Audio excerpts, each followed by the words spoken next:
Pillar ছাড়া তোমার সাথ দাঁড়ায় না। আমার মাওলা কত বড় মালিক দেখো, যে আমার মাওলা বিশাল আসমানটারে দাঁড় করায় রাখলেন তোমার জন্য। কোনো পিলার লাগে নাই, কোনো ফাউন্ডেশন লাগে নাই রে বান্দা। যদি পৃথিবীর কোনো রকেটের মালিকেরা এই রকেট নিয়ে দৌড়ায়, আমি আসমানের আগা খোঁজা লাগবে, গোড়া খোঁজা লাগবে, মাথা খোঁজা লাগবে। যদি এরা দৌড়ায়, রকেট নিয়ে দৌড়াতে পারবে, আমার আসমানের আগাও পাবে না, গোড়াও খুঁজে পাবে না। বান্দারে মাঝে মাঝে দেখবেন ওই যে ব্রিজের মধ্যে দাঁড়াইলে মনে হয় এপার, দাঁড়াইলে ওপার মনে হয় আসমানটা পড়ে রইল, আবার ওপার দাঁড়াইলে মনে হয় আসমানটা এবার পড়ে রইল। এই বান্দারা কক্সবাজারে গেলে মাঝে মাঝে দেখবেন মনে হয় আসমানটা ওই অমুক জায়গার মধ্যে পড়ে রইল। সেন্ট মার্টিনে দাঁড়াইলে ওই জায়গায় দেখলে বোঝা যাবে আসমানটা মনে হয় এক জায়গায় পড়ে রইল। একটা স্পিড বোট নিয়ে শিপ নিয়ে যদি তুমি আগায়া যাও, আমার রবের আসমানটা আমার ধরা লাগবে, কোন জায়গায় গিয়ে এটা শেষ হয়ে গেল এটা আমার জানা লাগবে। তুমি যত বড় টাকাওয়ালা, যত বড় হায়াতওয়ালা বান্দা হয়ে যাও, পৃথিবীর কত বড় বড় পণ্ডিতেরা চিন্তা তো কম করে নাই, এরা তো চেষ্টাটাও কম করে নাই, এরা ট্রাইটাও তো কম দেয় নাই, এরা টেস্টও কম করে নাই, কিন্তু একজনও আমার মাওলার আসমানের আগাও পায় নাই, গোড়াও পায় না। এজন্য তুমি দ্বীনি শিক্ষা অর্জন করো। আল্লাহ পাক জানায়া দিলেন, ও দ্বীনি শিক্ষা অর্জন করে করে যারা আলেম হয়ে গেল আর যারা জাহেল হয়ে গেল, এরা দুইজনে কঠিন গেল বান্দা সমান হতে পারে না। এই দুইজনে সমান না। ওদিকে মদিনাওয়ালা নবীও জানায়া দিলেন, শিক্ষা যদি অর্জন করো, তলাবুল ইলমি ফারিদু আলা কুল্লি মুসলিম, দুনিয়ার সব মুসলমানদের উপরে এই ইলম তলব করা বান্দা ফরজ তোমার জন্য, তুমি অর্জন করা লাগবে। এটা মদিনাওয়ালা নবী জানায়া দিলেন। এমন কোন বান্দা নাই যেই বান্দাই হাদিসের ব্যাপারে জানে না যে ইলম তলব করা লাগবে, ইলম অন্বেষণ করা লাগবে, ফরজ না সুন্নাত। হ্যাঁ, আবার এটার স্তর হলো দুইটা, ফরজে আইন আর ফরজে কিফায়া। ও বান্দা, তুমি আমল করার জন্য যেই পদ্ধতিগুলো অবলম্বন করবা, জান্নাতে যাওয়ার জন্য যেই নেক আমলগুলো তুমি করবা, ওটা শিক্ষা অর্জন করা তোমার জন্য ফরজে আইন করাই লাগবে। ওটা শিক্ষা তুমি সবাই অর্জন করা লাগবে। নামাজ যেরকম ফরজ, তোমার জন্য এটা ফরজে আইন শিক্ষা করা লাগবে। আর একটা হলো ফরজে কিফায়া। ওই শিক্ষাটা কেমন জানোনি, ওটা ফরজে কিফায়া কোন মানুষেরা করবে, তবে তোমার সাপোর্ট দেওয়া লাগবে। এই উলামায়ে কেরাম, তোমরা পটিয়া মাদ্রাসায় বড় সাপোর্ট দিয়ে দিলাম। এই তুলাবায়ে ইলমের দিন, তোমরা জিরি মাদ্রাসায় পড়ো, তোমাদেরকে সাপোর্ট দিয়ে দিলাম। কারণ তোমরা শিখবা, আমরা সবাই তো বুখারী শরীফের ওই মসনদের মধ্যে বসতে পারি না, ওই ক্লাসের মধ্যে যেতে পারি না। আমাদের কপালটা বড্ড খারাপ হয়ে গেল। ছোটবেলায় বাবা কত চেষ্টা করেছে, পারি নাই। ও হাফেজে কোরআন, তুমি হাফেজটা পরিপূর্ণ মুখস্থ হয়ে করে নাও, কোরআনটাকে পরিপূর্ণ হিফজ করে নাও। তুমি সাপোর্ট দেওয়া লাগবে। ওটা ফরজে কিফায়া, ওটাকে গুরুত্বহীন মনে করলে হবে না, ওইটাকেও পরিপূর্ণ বান্দা গুরুত্ব দেওয়া লাগবে। কিন্তু বর্তমানে তো পৃথিবীতে বড় সেকুলাররা, নাস্তিকেরা, এরা জানায়া দেয়, এরা মনে করে মাদ্রাসার ছেলেপেলেরা এরা দুনিয়া বিলাইনে কোনো ইলম জানে না, দুনিয়া বিলাইনে এদের বিন্দু মাত্র পরিমাণ কোনো শিক্ষা নাই, দুনিয়া বিলাইনে এরা কোনো কিছু পারেও না, কোনো কিছু জানে না। অথচ না, কোন বান্দা যদি ইসলাম নিয়ে চলতে চাও, আমার ইসলাম যেখান থেকে নবীর মাধ্যমে শুরু হয়ে গেল, ওই জায়গা থেকেই আমার আল্লাহ পাক জানায়া দিলেন, ইকরা বিসমি রাব্বিকাল্লাযী খালাক, খালাকাল ইনসানা মিন আলাক, ইকরা ওয়া রাব্বুকাল আকরাম, আল্লাযী আল্লামা বিল কলাম আল্লামাল ইনসানা মা লাম ইয়ালাম। ইসলামের প্রথম শব্দটাই বান্দা হয়ে গেল, যেটা আমরে হাজর মারুফের সিগা দিয়া আল্লাহ পাক জিবরাইলের মাধ্যমে আমার মদিনাওয়ালা নবীরে জানাইলেন। যেই নবী নবুয়তের আগে যে যে উম্মতের জন্য চিন্তা করলেন, ওই গুহার নাম কি? হ্যাঁ, ওই গুহার নাম কার? হেরা। ওই হেরা গুহায় নবী ধ্যান করতেন। ওখানে ধ্যান করে করে মদিনাওয়ালা নবী চিন্তা করলেন, আমার এলাকার লোকেরা ভালো না, একজনও আমার কথা মানতে রাজি না। ওই জায়গায় নবী বসে বসে বসে বসে ধ্যান করে। জিবরাইল নবীর দরবারে একদিন আসলেন। আসার পরে আমার মদিনাওয়ালা নবীর একটা চাপ দিয়া দিলেন, বললেন নবী আপনি পড়ুন। নবী বললেন মা না বিকারিন, আমি পড়তে জানি না। আবার চাপ দেওয়া হলো, নবী আপনি পড়ুন। বলে আমি পড়তে জানি না। আবার মদিনাওয়ালা নবীর চাপ দেওয়া হলো, নবী আপনি পড়ুন। আমার নবী আমার ডেকে বলে নবী আমি পড়তে পারি না রে। এরপর ইকরা বিসমি রাব্বিকাল্লাযী খালাক সূরা আলাকের 5টা আয়াত নবীর উপরে নাজিল হয়ে গেল। যারা বলো ইসলামের মধ্যে শিক্ষা নাই, এদের কপালের মধ্যে এদের গালের মধ্যে ছবে ডাকাত। আমার ইসলামে তো জীবনের প্রথম বাণীতে আমার মদিনাওয়ালা নবীরে জানায়া দিল, ও পয়গম্বর পড়া লাগবে, পড়া লাগবে, পড়া ছাড়া কোনো উপায় না। আমার ইসলাম নিয়ে যদি কোনো রিসার্চাররা রিসার্চ করে, কোন গবেষক যদি গবেষণা করে, ও কোশ্চিন কারো ইসলাম নিয়ে কটূক্তি করতে পারে না, বলতে পারে না ইসলামের মধ্যে জ্ঞান বিজ্ঞান নাই, ইসলামের মধ্যে জ্ঞান বিজ্ঞানের চর্চা নাই। অথচ আল্লাহ পাক নবীরে জানায়া দিলেন নবী আপনি পড়েন। নবীকে প্রথমেই পড়ার ব্যাপারে আদেশ দিয়ে দিলেন। নবীর মাধ্যমে পুরা দুনিয়ার সব মানুষের আমার মাওলা আদেশ দিয়ে দিলেন, এই বান্দারা তুই চলার পথে পড়বি, মৃত্যু পর্যন্ত তোমার পড়া লাগবে। শিক্ষার কোনো শেষ নেই। শিক্ষা প্রতিষ্ঠানে যাও, ওই জায়গায় পাগড়ি নিয়ে তুমি বের হয়ে যাও। তুমি ভার্সিটিতে যাও, ওই জায়গায় তোমার অনার্স মাস্টার্স কমপ্লিট হয়ে গেলে একটা টুপি পরে দিল, তুমি সুন্দর করে বাংলা চলে গেলা। তোমার যে শিক্ষা অর্জন করা এই জায়গায় শেষ হয়ে গেল এমনটা না। তুমি শিক্ষা অর্জন করা লাগবে, তোমার দোলনা থেকে মৃত্যু পর্যন্ত শুধু শিক্ষা শিক্ষা। একটা গরিব তুমি পাইলা, ওই গরিব থেকেও শিক্ষা আছে না নাই? আসেনি? একটা রিকশাওয়ালা ওই রিকশা চালকের দিকে তাকাইয়া, বান্দা তোমার শিক্ষা আছে।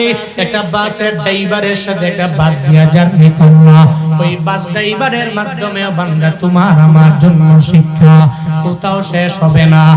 যারা বলে ইসলামে শিক্ষা নাই, এদের জন্য জবাব হলো আল্লাহ পাক নবীরে জানায়া দিলেন, ও পয়গম্বর দ্বীনি শিক্ষা অর্জন করার ব্যাপারে আল্লাহ জানায়া দিলেন। রবের নামে পড়ার জন্য আল্লাহ প্রথমবার জানায়া দিলেন ইকরা, ও নবী আপনি পড়ুন। শুধু তাই না, আল্লাহ পাক রব্বুল আলামিন কি সুন্দর করে জানায়া দেয়, যারা শিক্ষা অর্জন করে, যারা আমার রবের আসমান নিয়ে চিন্তা ভাবনা করে, যারা আমার রবের জমিন নিয়ে চিন্তা ভাবনা করে, এদের ব্যাপারে আল্লাহ সূরাত আলে ইমরানে জানায়া দিলেন, ইন্না ফি খালকিস السماوات والأرض واختلاف الليل والنهار واختلاف الليل والنهار لآيات لأولي الألباب الذين يذكرون الله قياما وقعودا وعلى جنوبهم ويتفكرون في خلق السماوات والأرض ربنا ما خلقت هذا باطلا سبحانك فقنا عذاب النار। বানায়া বললাম, আল্লাহ পাক জানায়া দিলেন, ইন্না ফি খালকিস সামাওয়াতি ওয়াল আরদ, হে মানুষ আসমান আর জমিনের সৃষ্টির মাঝে ওয়াক্তিলাফিল লাইলি ওয়ান নাহার, দিন এবং রাতের পরিবর্তনের মাঝে বান্দা তোমাদের জন্য শিক্ষা আছে না নাই? লিআয়াতিল লিউলিল আলবাব, আল্লাহ পাক জানায়া দিলেন যারা জ্ঞানী গুণী হয়ে যাবে এদের জন্য আসমান আর জমিনের সৃষ্টির মাঝে, এদের প্রত্যেকের জন্য দিন এবং রাতের পরিবর্তনের মাঝে এদের প্রত্যেকের জন্য রয়েছে আয়াত, এদের প্রত্যেকের জন্য একটা আজীব নিদর্শনের চিন্তা ভাবনা করবে। আল্লাযীনা ইয়াযকুরুনাল্লাহ কিয়ামা, আল্লাহ পাক জানায়া দেয় এই উলুল আলবাব কারা, এই জ্ঞানী গুণী কোন বান্দারা আল্লাহ জানায়া দিলেন আল্লাযীনা ইয়াযকুরুনাল্লাহ কিয়ামা, আল্লাহ পাক সুন্দর করে জানায়া দিলেন এরা এমন জ্ঞানী গুণী, এরা যখন জিকির করে এরা আমার মাওলারে স্মরণ করে দাঁড়ানো অবস্থায়, যখন দাঁড়ায় গেল ওই সময় আমার মাওলার কথা চিন্তা করে, ওই সময় আমার আল্লাহ স্মরণ করে আল্লাহর জিকির করে। ওয়া কুউদা, এরা বসা অবস্থায় আমার আল্লাহকে স্মরণ করে আল্লাহর জিকির করে। শুধু তাই না আল্লাহ পাক জানায়া দিলেন এই উলুল আলবাব যারা, এই জ্ঞানী গুণী যারা, ইয়াযকুরুনাল্লাহ কিয়ামা ওয়া কুউদা ওয়া আলা জুনুবিহিম, এরা যখন শুয়ে রইল তখনও চিন্তা করে কার? আর জোরে বলেন স্মরণ করে কাকে? আমার মাওলাকে এরা এত পরিমাণে স্মরণ করে। আল্লাহ পাক বলেন এরা দাঁড়াইয়া আমার মাওলাকে স্মরণ করলো, এরা যখন বসে গেল ওই বসা অবস্থায় আমার মাওলারে পরিপূর্ণ স্মরণ করে নিল। শুধু তাই না, এরা যখন শুয়ে রইল ওই সময় আমার আল্লাহকে স্মরণ করে। আল্লাহ পাক জানায়া দেয় এদের জন্যই তো আসমান আর জমিনের সৃষ্টির মাঝে শিক্ষা, এদের জন্য আমি রবের দিনের পরে রাত আর রাতের পরে দিন, এই জিনিসটার মাঝে পরিবর্তনের মাঝে এই উলুল আলবাবের জন্য রয়ে গেল নিদর্শন। উলুল আলবাব হলো এরা দিনের বেলা রাতের বেলা সব সময় আল্লাহকে জিকির করে, এরা রাতের বেলা দিনের বেলা দাঁড়াইয়াও করে, এরা বসেও করে। ওয়ালা জুনুবিহিম, এরা শুয়া অবস্থায় আমার মাওলার এত পরিমাণে জিকির করে। এরপরে আল্লাহ পাক জানায়া দেয় ওয়া ইয়াতাফাক্কারুনা ফি খালকিস সামাওয়াতি ওয়াল আরদ, শুধু তাই না এরা যখন ফিকির করে চিন্তা ভাবনা করে, এরা আল্লাহকে নিয়ে চিন্তা করে না, আমার মাওলার আসমান আর জমিন নিয়ে চিন্তা করে। সুবহানাল্লাহ। আল্লাহ পাক জানায়া দিলেন এই উলুল আলবাব জ্ঞানী গুণীরা এরা এমন পরিমাণে এরা চিন্তা ভাবনা করে আমার আল্লাহকে নিয়ে না, আল্লাহকে স্মরণ করে দাঁড়ানো অবস্থায়, আবার বসা অবস্থায়, আবার শোয়া অবস্থায় স্মরণ করার পরে ওয়াতাফাক্কারুনা ফি খালকিস সামাওয়াতি ওয়াল আরদ, আমার রবের আসমান জমিন কেমনে আল্লাহ বানাইলো, এই রবের সৃষ্টি নিয়ে এরা গবেষণা করে, এরা চিন্তা ভাবনা করে।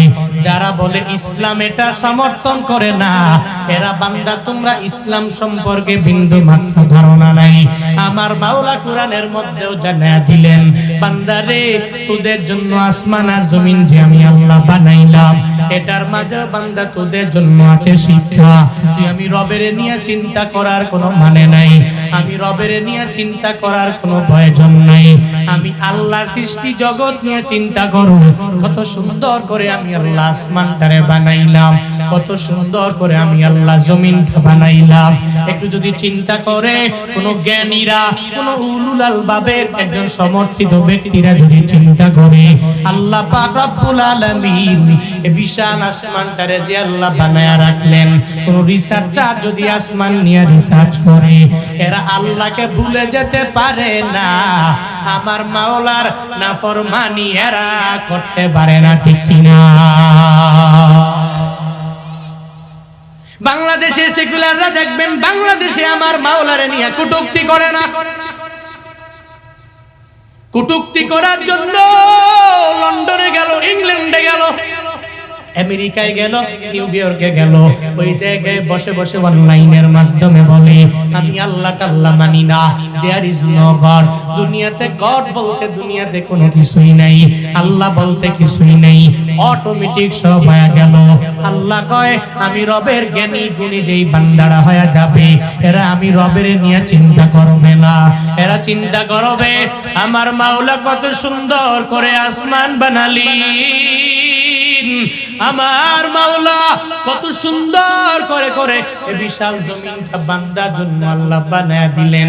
একটু যদি তুমি বিছানার সঙ্গে তোমার মাথাটা ঢাকাইয়া দুইটা চোখ যদি বন্ধ করে আমার আল্লাহকে নিয়ে চিন্তা না করে যদি আসমানের দিকে তাকাও, আল্লাহ পাক কি সুন্দর করে বান্দা আসমানটা বানাইলেন। কোনো ফাউন্ডেশন লাগে নাই, কোনো বান্দা পিলার লাগে নাই, কোনো কিছুই তো লাগে নাই। উইদাউট এনি ফাউন্ডেশন আল্লাহ পাক এই বিশাল আসমানটারে দাঁড় করায়া রাখলেন, কোনো জায়গায় পিলার লাগানো লাগে নাই। অথচ আমার বাড়িতে আমি বিল্ডিং বানাইলাম 2000 স্কয়ার ফিট, আমার বাড়িতে বিল্ডিং বানাইলাম 1400-1500 স্কয়ার ফিট বিল্ডিং বানাইলাম, ওই বিল্ডিং এ পিলার লাগে কি লাগে না? তোমার 2000 ফিট স্কয়ার বিল্ডিং এর ছাদটাকে টিকায় রাখার জন্য তুমি একটা পিলার না দুইটা না 10টা 15টা 20টা পর্যন্ত বান্দা পিলার লাগায়া দিলা, ইঞ্জিনিয়াররে ডাকলা, হ্যাঁ ইঞ্জিনিয়ার যতগুলো পিলার লাগানো লাগবে পিলার লাগায়া দাও, যত ফাউন্ডেশন দেওয়া লাগবে মজবুত করে লাগাও, কারণ আমার 3 তলা পর্যন্ত উঠা লাগবে, আমার 5 তলা পর্যন্ত উঠা লাগবে, আমি 10 তলা পর্যন্ত আমার বিল্ডিং বানাবো। তুমি ইঞ্জিনিয়ার রে ডাকলা, পিলার ছাড়া তোমার ছাদ দাঁড়ায় না। আমার মাওলা কত বড় মালিক দেখো, যে আমার মাওলা বিশাল আসমানটারে দাঁড় করায় রাখলেন তোমার জন্য, কোনো পিলার লাগে নাই, কোনো ফাউন্ডেশন লাগে নাই রে বান্দা। যদি পৃথিবীর কোনো রকেটের মালিকেরা এই রকেট নিয়ে দৌড়ায়, আমি আসমানের আগা খোঁজা লাগবে, গোড়া খোঁজা লাগবে, মাথা খোঁজা লাগবে, যদি এরা দৌড়ায় রকেট নিয়ে দৌড়াতে পারবে আমার আসমানের আগাও পাবে না, গোড়াও খুঁজে পাবে না। বান্দারে মাঝে মাঝে দেখবেন ওই যে ব্রিজের মধ্যে দাঁড়াইলে মনে হয় এপার দাঁড়াইলে ওপার মনে হয় আসমানটা পড়ে রইল, আবার ওপার দাঁড়াইলে মনে হয় আসমানটা এবার পড়ে রইল। এই বান্দারা কক্সবাজারে গেলে মাঝে মাঝে দেখবেন মনে হয় আসমানটা ওই অমুক জায়গার মধ্যে পড়ে রইল। সেন্ট মার্টিনে দাঁড়াইলে ওই জায়গায় দেখলে বোঝা যাবে আসমানটা মনে হয় এক জায়গায় পড়ে রইল। একটা স্পিড বোট নিয়ে শিপ নিয়ে যদি তুমি আগায়া যাও, আমার রবের আসমানটা আমার ধরা লাগবে, কোন জায়গায় গিয়ে এটা শেষ হয়ে গেল এটা আমার জানা লাগবে। তুমি যত বড় টাকাওয়ালা, যত বড় হায়াতওয়ালা বান্দা হয়ে যাও, পৃথিবীর কত বড় বড় পণ্ডিতেরা চিন্তা তো কম করে নাই, এরা তো চেষ্টাটাও কম করে নাই, এরা ট্রাইটাও তো কম দেয় নাই, এরা টেস্টও কম করে নাই, কিন্তু একজনও আমার মাওলার আসমানের আগাও পায় নাই, গোড়াও পায় না।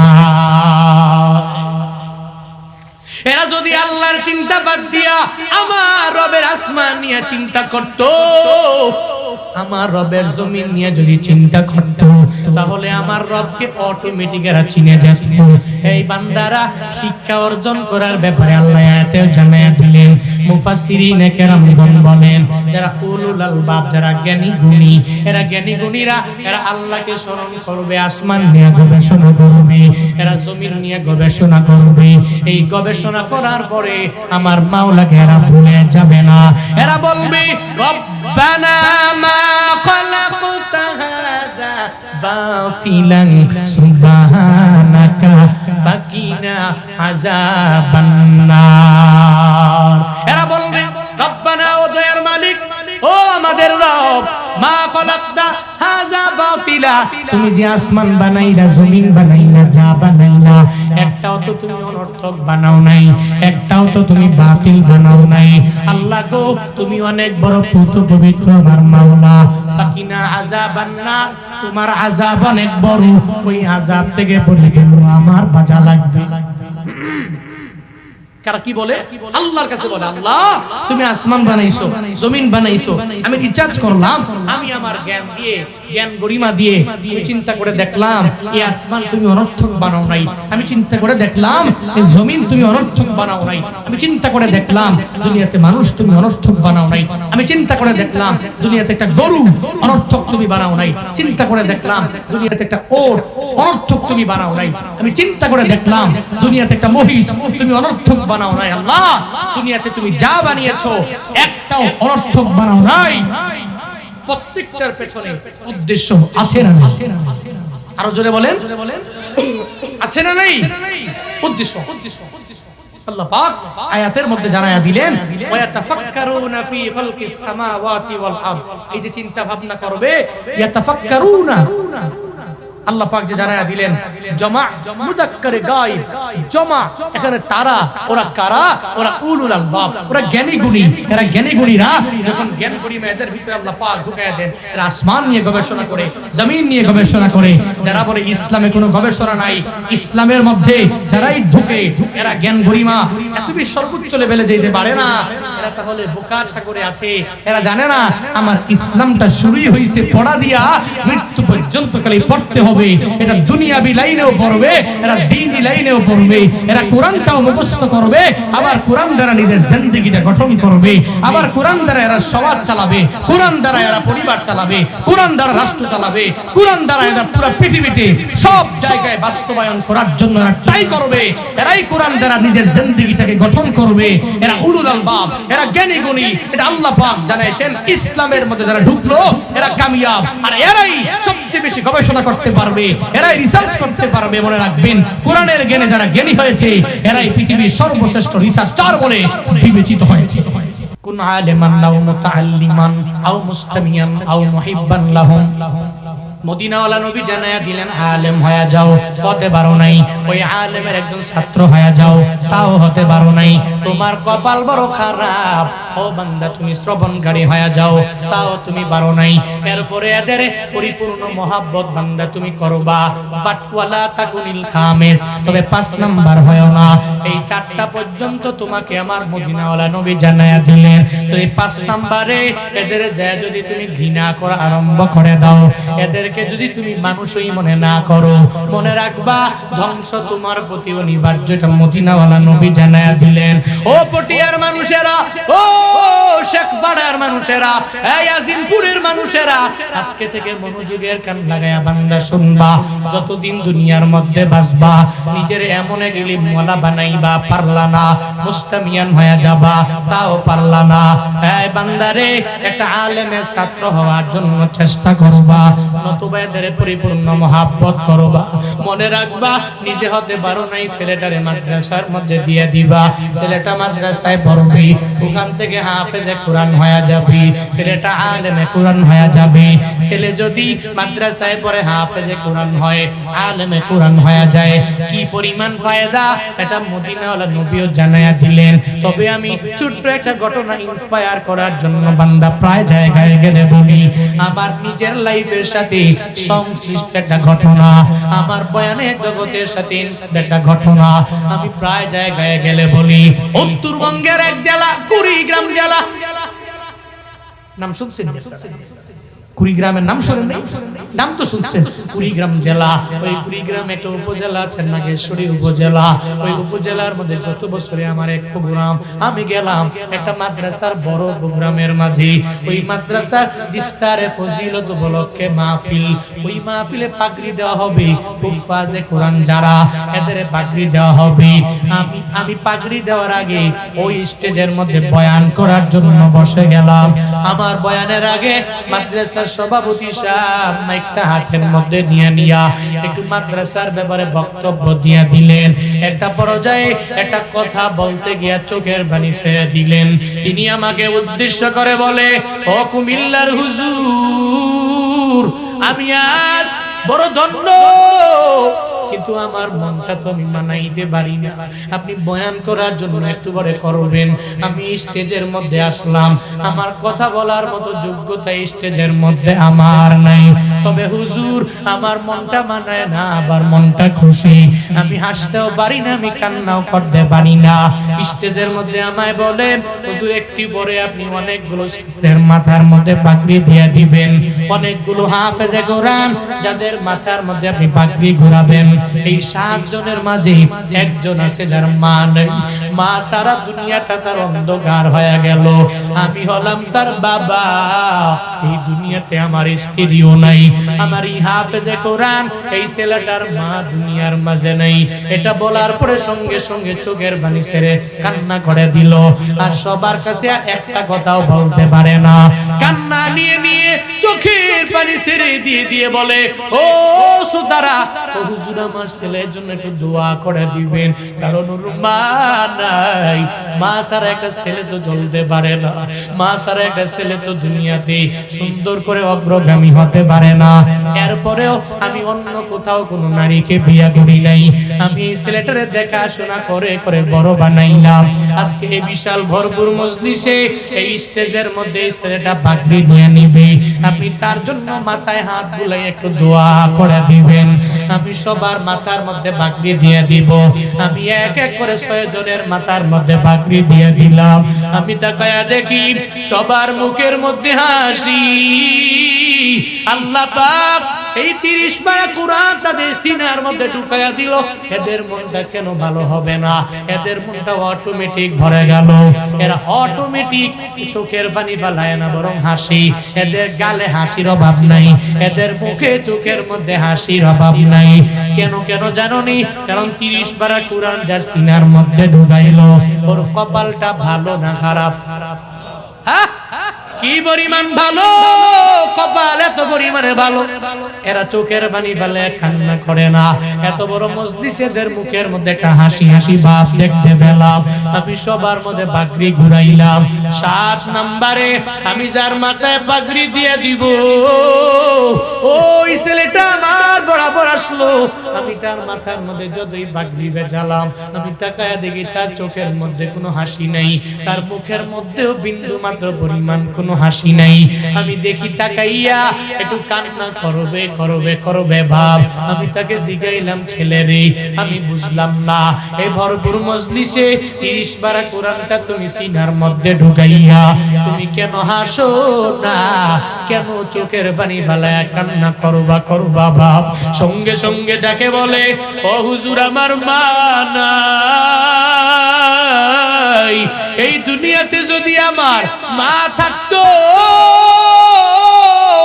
আমি পাগড়ি নিয়ে নিয়ে নিয়ে নিয়ে মায়ের দরবারে যেতাম।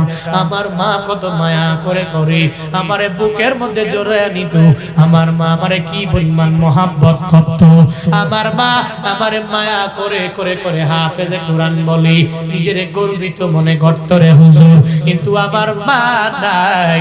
আজকে আমি কার জন্য হাফেজে বাড়িতে যাব? আমি হাফেজ হইয়া আমার মায়ের একটা বারের জন্য বলতে পারবো না, ও মা আমি হাফেজে কোরআন হয়ে গেলাম, আমারে দোয়া করে দাও। এটা আমি মায়ের সামনে গিয়া বলতে পারবো না। হুজুর গো আমার মা নাই। আপনি কবরের সামনে যাবেন, কবরের সামনে যায়া আমার মায়ের জন্য একটু দোয়া করে দিবেন। আমার মার জন্য একটু দোয়া করা লাগবে। আমিও পাগড়ি নিয়ে নিয়ে মায়ের সামনে যাব। তবে আমি মারে জীবিত পাবো না, ওই কবরের মধ্যে মা শায়িত অবস্থায় রাখবে। আমি মাকবারার সামনে গিয়া দাঁড়াইয়া আমার মায়ের জন্য একটু রব্বির হামহুমা কামা রব্বায়ানি সগীরা বলে বলে দোয়া করব। এই বান্দারা, একটা হাফেজে কোরআনের কি পরিমাণ দাম শুনে যাও। একটা হাফেজে কোরআন মায়ের ভুলতে পারে না, একটা বাবারেও ভুলতে পারে না। বাংলাদেশের বৃদ্ধাশ্রম যেখানে আছে ওখানে গিয়া গিয়া বান্দা দেখবেন একটা আলেমের মা নাই। সব এমবিবিএস ডাক্তারের মা হতে পারে, ইঞ্জিনিয়ারের মা হতে পারে, মাস্টার্স কমপ্লিট করনেওয়ালা ফুলার মা বাবা হতে পারে। একটা আলেমের মা বাবা কোন বৃদ্ধাশ্রমে নাই। চিল্লা খাও ঠিক কিনা?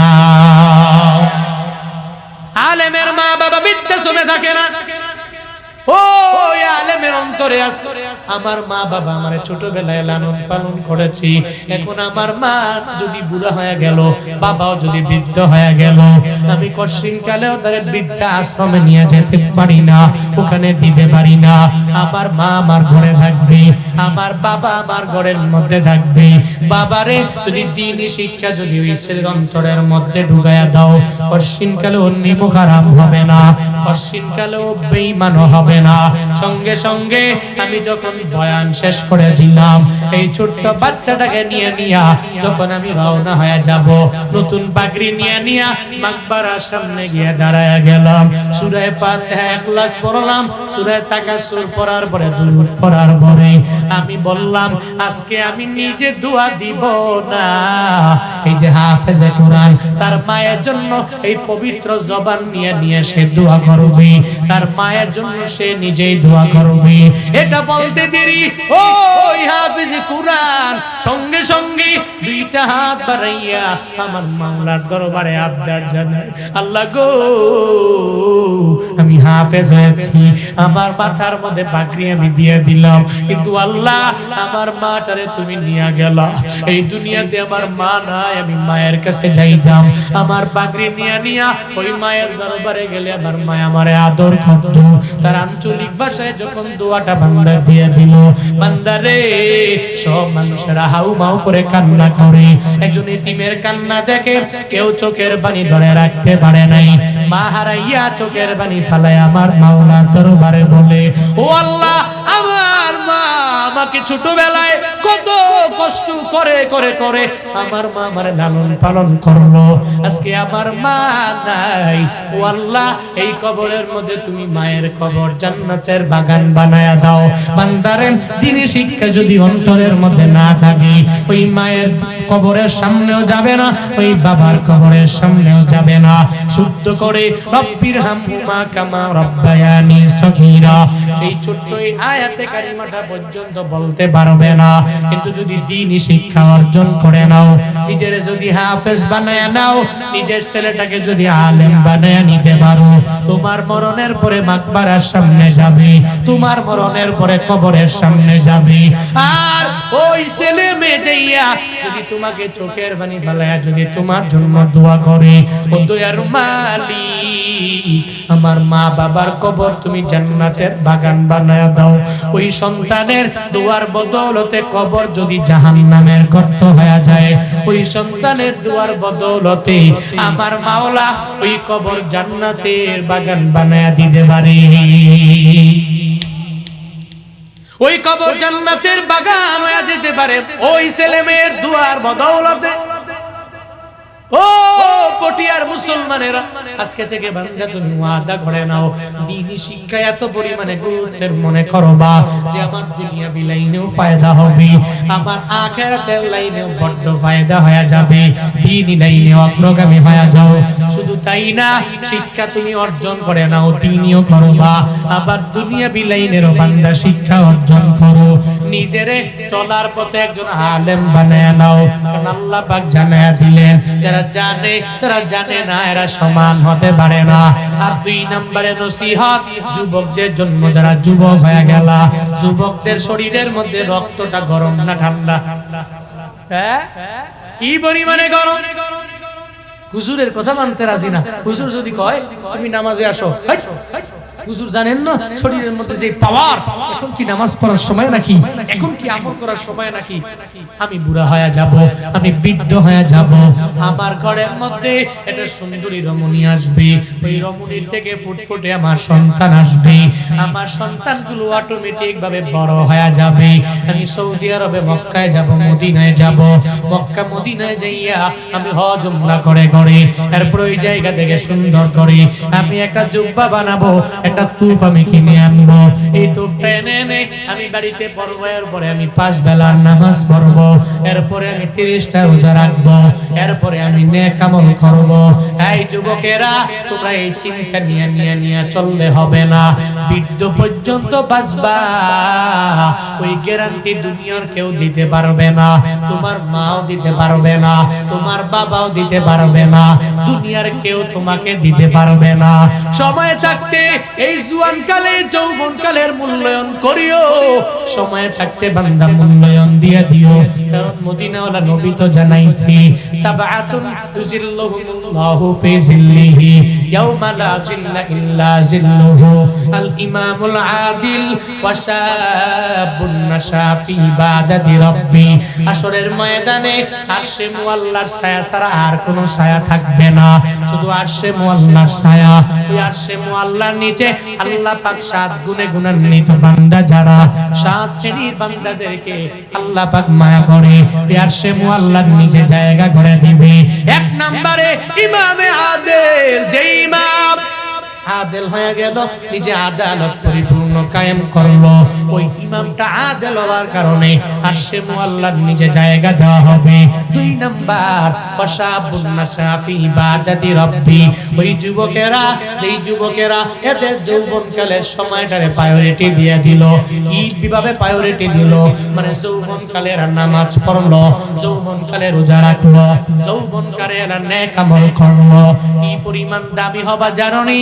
হাসরের ময়দানে কোনো ছায়া নাই, আরশে মুআল্লা ব্যতিরেকে আল্লাহ পাক রব্বুল আলামিন যে যুবকেরা যৌবনকালের সময়টারে এত সুন্দর করে ইবাদতের মাধ্যমে কাজে লাগাইতে পারলো, আল্লাহ পাক বলবে, এই যুবকেরা দুনিয়াতে থাকতে জওয়ানকালে তুই মদের আড্ডায় যেতে পারতি কিন্তু যাও নাই, তুই ইয়াবা সেবন করতে পারতি কিন্তু তুই যুবক হয়ে করো নাই, তুই অন্যায় করতে পারতি কিন্তু যুবক হয়ে করো নাই, তুই অপরাধের মধ্যে নিজের নিযুক্ত করে ফেলতে পারতি কিন্তু বান্দারে তুই করো নাই।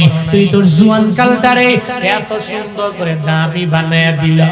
এই জুয়ান কালে তুমি নামাজ পড়লা, এই জুয়ান কালে তুমি আমল করলা। এই যুবকেরা আসো, আমি রবের আরশে মুআল্লার ছায়ার নিচে তোমরা ঢুকে যাও। আল্লাহ পাক মায়া করে করে ওই জুয়ানদেরকে আরশে মুআল্লার নিচে জায়গা করে দিবে। কেমনে দিবে? বান্দারে শুধুমাত্র 3টা পর্যন্ত মোবাইল টিপা ফজরের নামাজ না পড়লে জান্নাত পাবা। হ্যাঁ, এখন তো যুবকদের হালতটা এমনই, 3টা 4টা পর্যন্ত এর মনে মনে নিয়ত হলো 3টা পর্যন্ত মোবাইল টিপবো, 4টা পর্যন্ত টিপবো, মাগার ফজরটা ইচ্ছা করেই পড়বো না, ইচ্ছা করে ফজর পড়ে না। গত 1.5 মাস 2 মাস 1 বছরে ফজরে গেছে কিনা, ফজর দেখছে কিনা সন্দেহ আছে, একদমই বিলকুল পড়ে না। একটা আছে যে হুজুর আমার কোনো সমস্যা আছে, আমার প্রবলেম আছে, এই কারণে আমি ফজর পড়ি না। কিন্তু এক মোবাইল পেয়ে গেল, গজব মোবাইল। এই মোবাইলে এমন কোন নাটক নাই ও দেখে নাই, এমন কোন ইন্ডিয়ান মুভি নাই ও দেখে নাই, এমন কোন ছবি নাই ও দেখে নাই, সব সুন্দর করে ডাউনলোড করে রাখছে। তার 3টা 4টা পর্যন্ত দেখছে, মাগার ফজরের আজানের 1 ঘন্টা আগে ঘুমাইছে।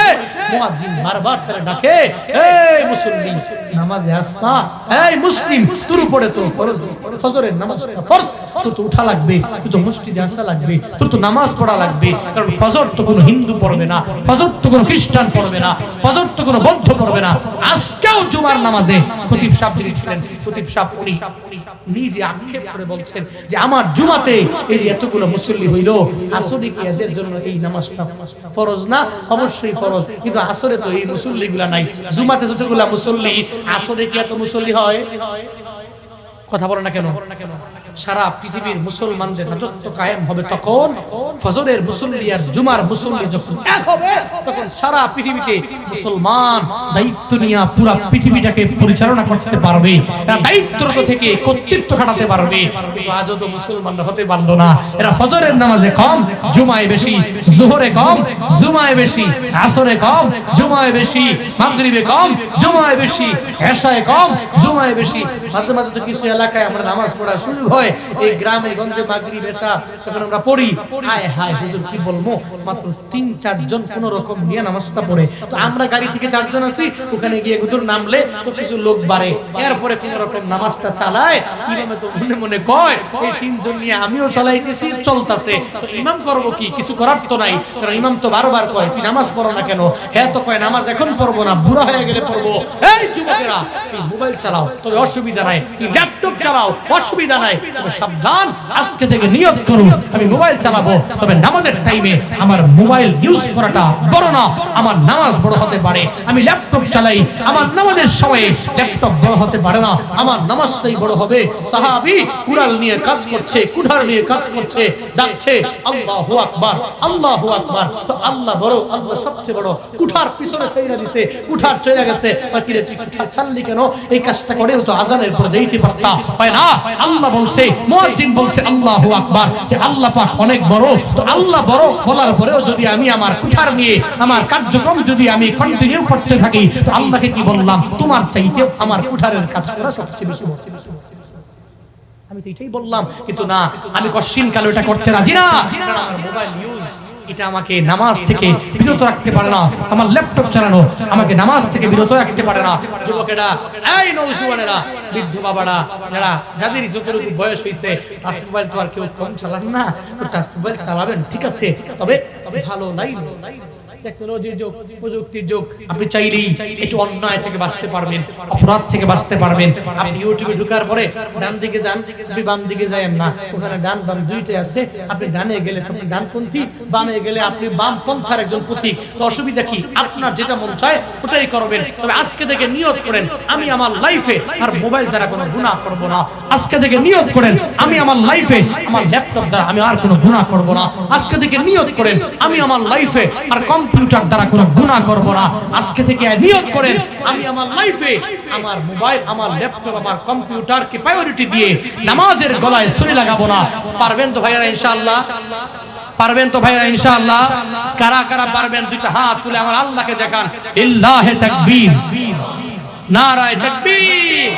আল্লাহ পাক আমার এই ভাইদেরকে কবুল করেন, সকলেই পড়ি আমিন। আল্লাহ পাক প্রত্যেককে নামাজি বানায়া দেন, রোজাদার বানায়া দেন, নেক আমলওয়ালা বানায়া দেন, সকলেই পড়ি আমিন। আজকে থেকে নিয়ত করবেন, দুনিয়া বিলাইনেও, দুনিয়া বিলাইনে যে শিক্ষা আছে ওই শিক্ষা অর্জন করবেন, দ্বীনি লাইনেও যে শিক্ষা আছে ওই শিক্ষা অর্জন করবেন। যুব সমাজেরা 5 ওয়াক্ত নামাজ পড়বেন। সামনে রমজান আসছে, এই রমজানের রোজাগুলো রাখার চেষ্টা করবেন। নেক আমলের লাইনে, নেক আমলের লাইনে অগ্রগামী হয়ে যাবেন। আল্লাহ পাক রব্বুল আলামিন আমাদের সবাইকে সেই তৌফিক দান করুন। দর্শকদের মাঝ থেকে এতক্ষণ লাগায় বুঝে আপনি এটাই লেখছেন যে ও আমার প্রাণের মা, একটু গাইবো, ঠিক আছে, যেটা আবদার আসছে আমি এটা বলেই এরপরে আমরা ইতি টানবো। আল্লাহ পাক রব্বুল আলামিন আমাদের কবুল করেন, সকলেই পড়ি আমিন। জীবনের মূল কষ্ট মায়ের, প্রসব বেদনা, সাত আসমান সাত জমিন তখন মায়েরই মাথা। জীবনের মূল কষ্ট মায়ের, প্রসব বেদনা, সাত আসমান সাত জমিন তখন মায়েরই মাথা। এমন মাকে কেমনে আজি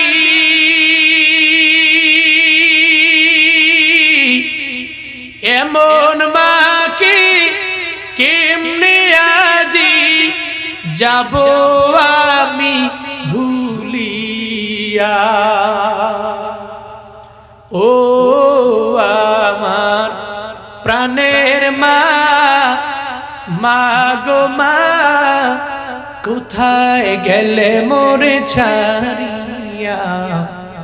জনম দুঃখী ইয়েতিম আমি, চায় না কেহু ফিরিয়া। জনম দুঃখী ইয়েতিম আমি, চায় না কেহু ফিরিয়া। আমি যখন ছিলাম আমার মায়েরি উদরে,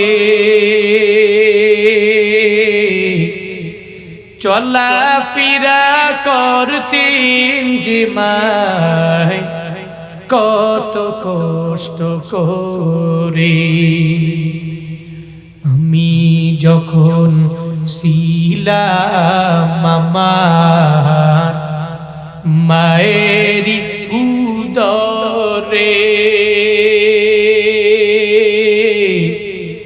চলা ফিরা করতেন যে মায় কত কষ্ট করে।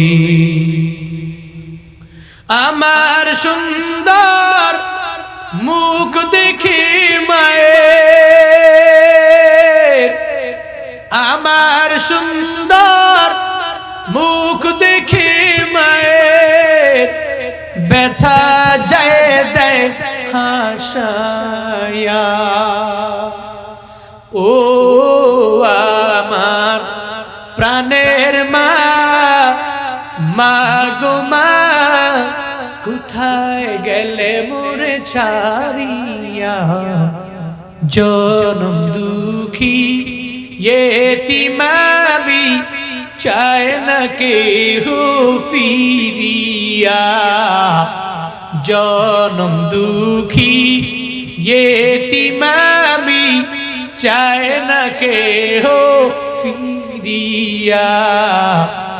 জনম দুঃখী এতিম আমি, চায় না কেহ ফিরিয়া। জনম দুঃখী এতিম আমি, চায় না কেহ ফিরিয়া।